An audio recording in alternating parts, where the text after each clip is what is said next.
Welcome into the Inside Scoop. Today's Sunday, August 11th. I'm your host, Josh Newberg. We're back at it. We're going to talk recruiting on the show, and we got a lot of it today. But first, this is where I usually ask you to subscribe. I'm not going to do that. I'm going to tell you that right now, On3 is running a $1 promo. Use code BERG1. Now, you know that this channel, On3 Recruits, is always going to be free. But if you were thinking about stepping up your game heading into the fall season, join On3 right now. You can read all of Steve Wiltfong's work, all of Chad Simmons, NIL intel from Pete Nakos.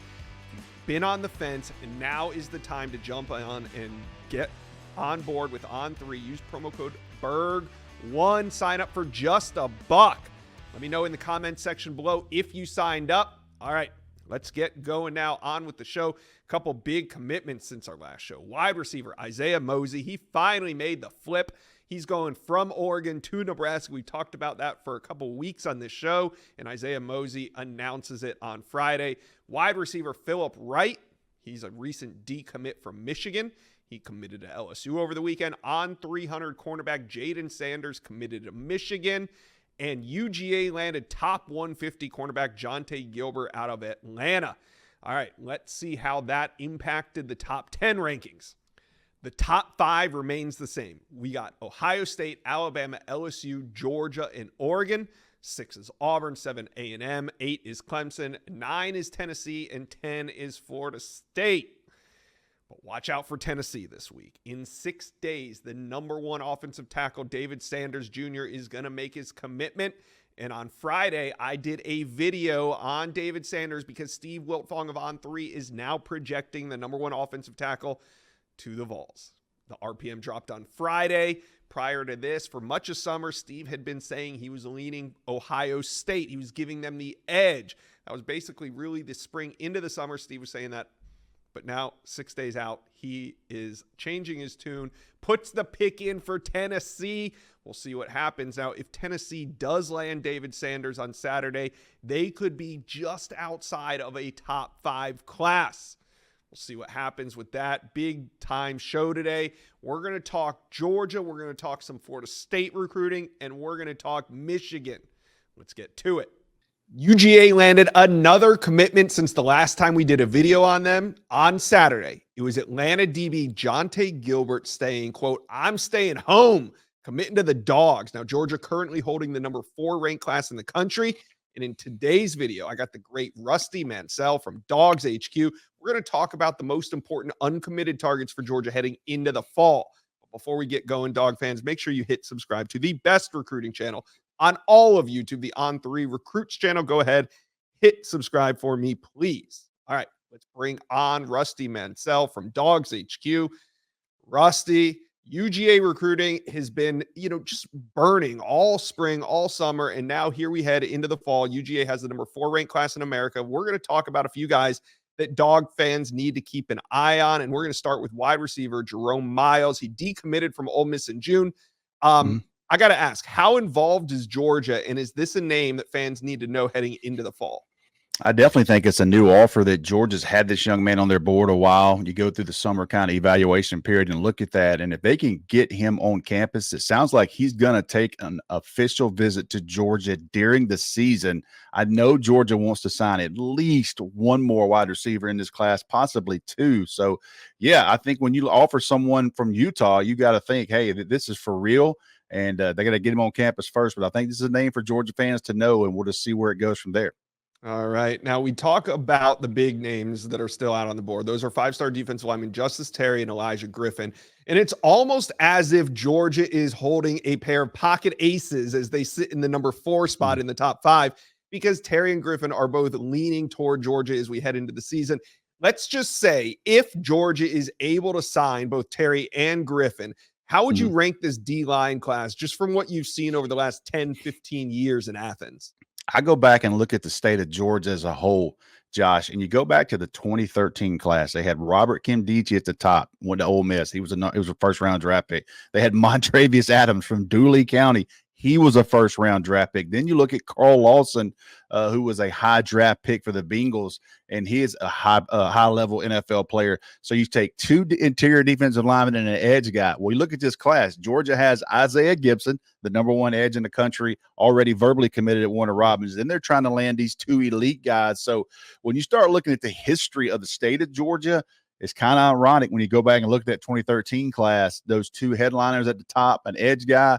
What are they doing right now again? They got two interior defensive linemen in Terry and Elijah Griffin, and then you have a five-star in Isaiah Gibson. A lot of similarities there. Georgia hopes to go 3 for 3 this time and not 0 for 3, Josh. Yeah, they got the right formula, the right combination in there to make this a historic D-line class. Now, let's move on. Last Wednesday, I talked with Jake Rowe about two flip targets, C.J. Wiley and Chance Linton. Wiley committed to FSU. Chance Linton committed to Rutgers. Now, today on this video, I want to ask you about two more. Boy, we're going to start with another Rutgers product. He's defensive lineman Braxton Kyle. He committed to Rutgers. He goes 6'4", 305. He's another in-state Georgia guy. What's the story on him, and why is Georgia picking on Rutgers? I don't know they're picking on Rutgers. I would say Rutgers is doing a damn good job evaluating some guys, and they're probably like, please, dude, just leave us alone right now. But when you look at Braxton Kyle, a young man at North Gwinnett High School, great program, produced a ton of prospects. A lot of fans will know Barrett Carter, the former five-star, who's an All-American linebacker, Clemson. He's from North Gwinnett High School. But you look at Braxton Kyle, 6'4", 305 pounds. He called Georgia his dream school. Well, he got his dream offer. We'll see how this thing plays out in the fall. But you start talking about in-state Georgia right now with 14 verbal in-state commitments in this class alone.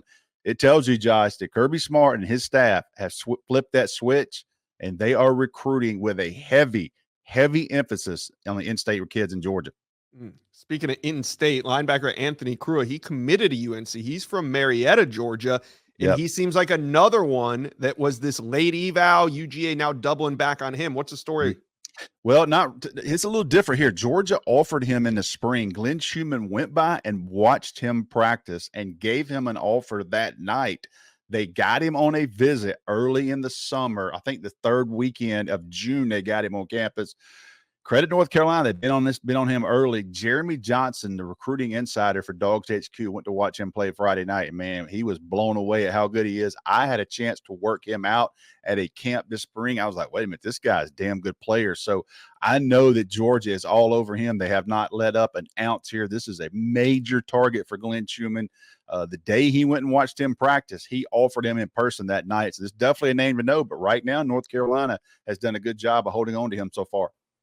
All right, Dog fans, let's talk UGA recruiting. Let us know, comment section below. How do we feel about some of these flip targets? Is Braxton Kyle and Anthony Kromah up there with CJ Wiley and Chance Linton in terms of your wants? Let us know. Comment section below. Rusty with Dogs HQ. Thanks for stopping by the Inside Scoop today, talking a little Dogs recruiting. Appreciate it, Josh. Let's talk FSU recruiting. The Noles, they have the number 10 ranked class in the country heading into the fall, but a big chance to move up tomorrow if they can land five-star offensive lineman Josh Petty, who's going to announce his decision. Will it be FSU? Will it be Georgia Tech? Will it be Ohio State? I got Michael Langston from War Chant on this video to talk about FSU's most important targets heading into the fall. But before we get started, guys, make sure you are subscribed to the best recruiting channel on all of YouTube, the On3 Recruits channel. All right, let's bring in Michael Langston from War Chant. Now, Josh Petty, he's going to announce his decision tomorrow afternoon, Monday, August 12th. FSU had been trending for months, but Georgia Tech is surging ahead, even as Ohio State and Florida State, they are heavily involved still. Let's say Josh Petty doesn't go to FSU. How bad does this one hurt? And does FSU still fill their needs on the O-line this cycle? I mean, anytime you lose a five-star, it's going to hurt, especially at a premier position like offensive tackle. It's a significant loss, but it's also not the end of the world. I know a lot of FSU fans probably won't feel that way, but it's not. There's a lot of talented targets that in their cycle. I think Sean Perret is another one that they like a lot that's committed to South Florida. That certainly camped at FSU. That's one they like. I think Max Buchanan is a name I've mentioned several times that people need to keep an eye on, even though he's committed to Miami. I think that's a very valuable valuable thing to happen as far as FSU. There's a long-standing relationship with Atkins and Max, so I think certainly those are some names to keep an eye on. No, they haven't filled. It would be a failure if they don't get one. I think they definitely need a tackle. I think Daniel Lewis is another one out of in-state kid that they liked at camp there as well. So there'll be several names in there. The Josh Petty thing, we'll see what happens. I lean like you, Josh, that it would likely be Georgia Tech, but I never say never in these things because I've seen so many times where CJ Wiley, I definitely thought was going to Georgia, and then he ends up Florida State. So I'm not going to say never, but I definitely agree with you that my prediction's set on Georgia Tech, that I think that's where it's going. But yeah, there's still work to do for FSU on the offensive line. I think unless they get a tackle, yeah, I definitely think that's something they have to do in the high school market, not just what they do in the portal. So I definitely think they need to get another offensive lineman and certainly a tackle. Yeah, and hey, they already have 1 5-star committed on the offensive lineman, Solomon Thomas. Yep. So, already a very good class, but has a chance to be a great O-line class. We'll see how this finishes out. As I said earlier, the Noles sitting with the number 10 ranked class in America, but they do not have any running backs committed yet. Who are the top targets, Mike? And when could we expect a decision from any of them? Yeah, there's only 2, Josh. There's 2 that they've been focused on the whole cycle. They haven't deviated from that plan. It's Ousmane Kromah and Byron Louis. Those have been the 2 guys. They've even talked to them, saying, hey, each one, this is what we're recruiting. They tell each one, these are you're the 2 that we want. So I think overall, I think they're trending in a good spot with both of them. Actually, Byron Louis, I think Miami is certainly a heavy threat. They continue to be, and then in Kromah, they got on campus over the summer one of the last visits, and I think that's a place that just is always resonated with him. And I think the feeling I get from the FSU side is that they feel good about kind of where things are with Ousmane, even though he's not going to decide till probably October. Probably going to go to a game at Georgia. Definitely going to go to a game at FSU. And that's just one that they've stuck around, and then they really the last few months have really hammered it home and really surged back into this thing. And now I feel like they're probably a team that is the team to watch. All right, so Mike, just talk generally speaking. As we sit right now, FSU has the number 10 ranked class in America. They've been as high as, I think, 5 or 6 at some points. What are your expectations on where FSU finishes this cycle based on what they have, what they still need, and what others out there got? Do you think this is a top 10 class, top 5? I mean, what do you think the range is?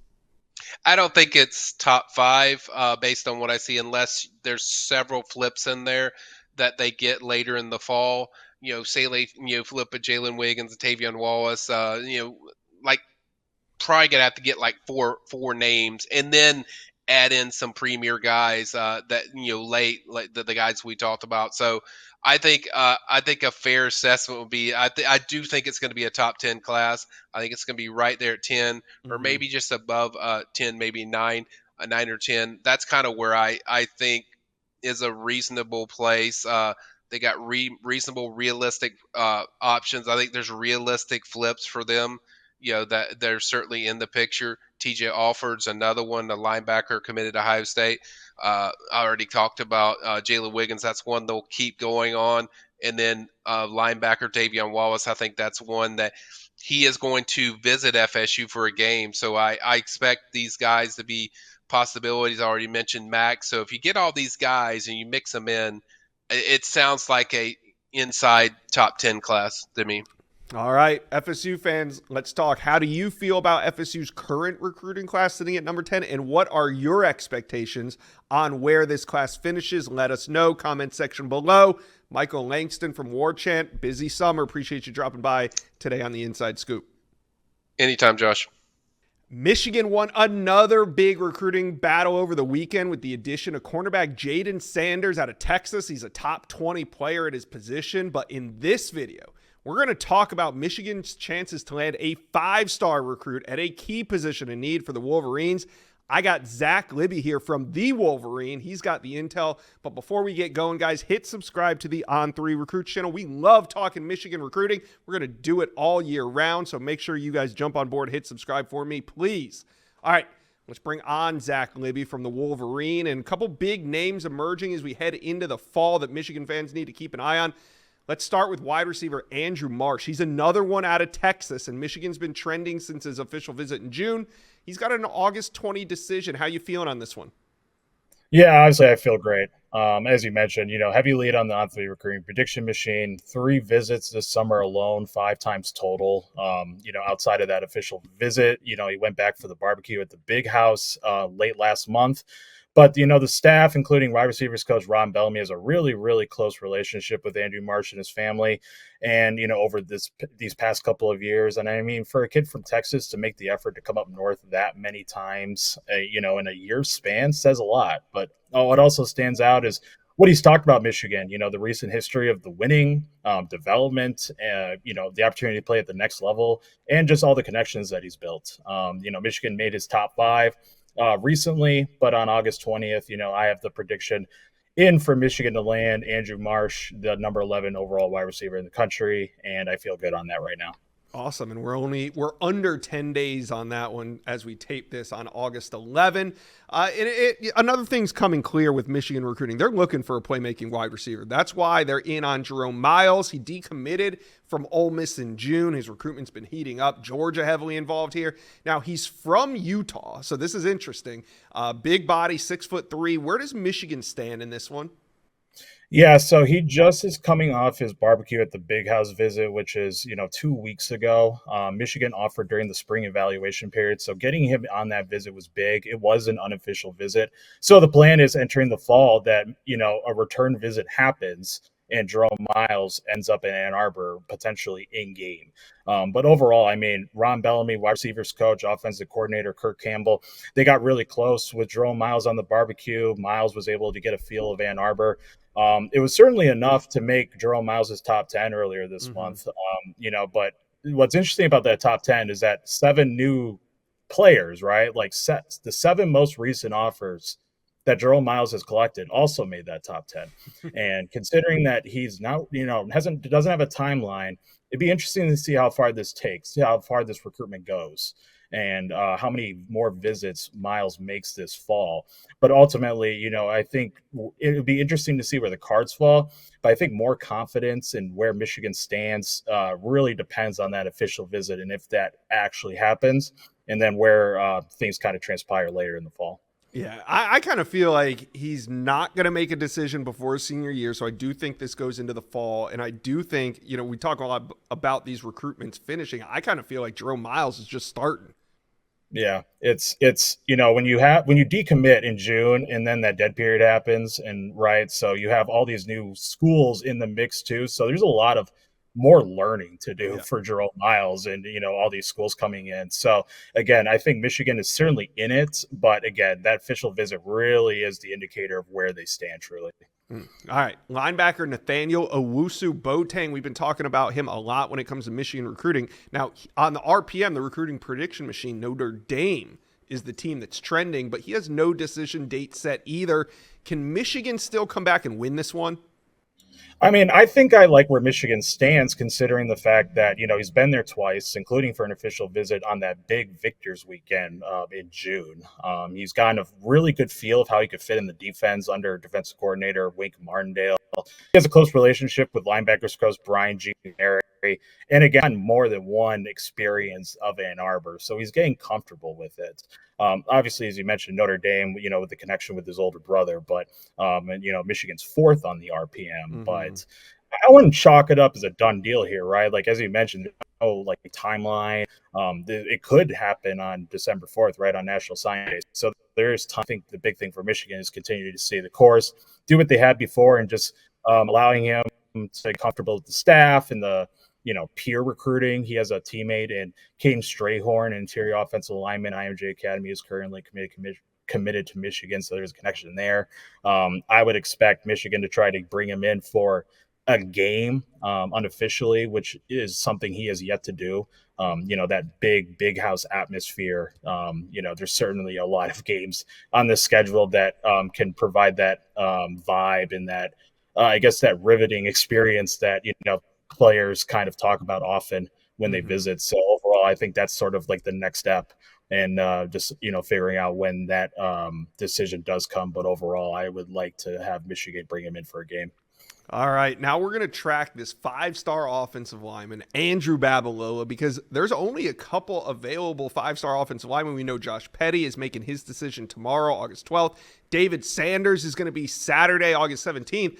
Offensive lineman Andrew Babalola, we don't know, but the experts are saying that even though there's no decision date set, it could come at any moment before his senior year. We know Auburn, Michigan, Stanford, those are kind of the main teams in Oklahoma as well. Andrew Babalola, is this Michigan's to lose? How do you feel about him? I'm not in a spot to say that Michigan leads or to say that they're behind by a certain amount. Yeah, from it's the a other tough recruitment. Yeah, it's a tough one. I think we do know, though, that Michigan picked up a lot of momentum this summer by bringing him in for an official visit in June. And when you look at what Michigan can provide, a 5-star offensive tackle and a kid who really values education, I mean, it's a big reason why the Wolverines are in it. I mean, definitely. Grant Newsome, offensive line coach, head coach Jerome Moore, both have backgrounds as coaches and players with the offensive line position. I mean, joining a 2-time Joe Moore Award-winning unit stands out. The strength and conditioning program. Michigan being a top 5 public university in the country. An interesting fact is, Andrew Babalola was born 45 minutes north of Ann Arbor in Metro Detroit. So it's an area that his family is familiar with. This is a must land regardless of where they at right now. There's no projected offensive tackle committed to Michigan this cycle. So we know that we know that Michigan has a little bit under a month to just keep making moves and just, trying to seal the deal as a decision, as the Wolverine has learned, that it will come by September 6th. But again, I'm not in a position to put a prediction one way or another. Okay. Now, Michigan currently sits at number 14. Obviously, Andrew Babalola would really help landing a 5-star offensive tackle. But what about for Michigan fans to keep an eye on heading into the fall? Any flip targets out there? Yeah, there's certain positions that Michigan still has a need for, including nose tackle, a Kenneth Grant type, that one technique. They just lost out on DJ Sanders, top 100 player out of Belleville to Texas A&M. So they're looking at some guys, certain names, Jason Dowell, Missouri defensive line commit. He's 6'4", 285 pounds. Michigan only has one wide receiver committed. They lost out on Phillip Wright to LSU. So two potentially if Michigan lands Andrew Marsh. But, certain flip targets I'm looking at, Preston Bowman, a Kentucky commit out of Central Ohio, Jamari Bryce, a Georgia native who's committed to Georgia Tech. But, they're looking at on the defensive going back to the defensive side of the ball. Michigan has a true cornerback locked in, and Jane Sanders on 300 out of Kilgore, Texas. They have a safety and a projected nickel committed. So looking for that open spot at corner. There's certain guys committed to Texas A&M right now. Adonis Curry out of California, the number 7 overall cornerback in the Under 3 industry ranking. You're looking at another guy like Jamar Beal Goings out of the Phoenix Valley, who's in the on 300 and the number 1 overall 2025 prospect in Arizona. Guys like Curry and Beal Goings and Dowell, they haven't visited Michigan yet. So it's just, keeping an eye on them. Guys like Preston Bowen and Jamari Bryce have visited at least once. So it'll be interesting to see. As you mentioned, they have 16 commits right now. We'll see how many they end up with in a few months.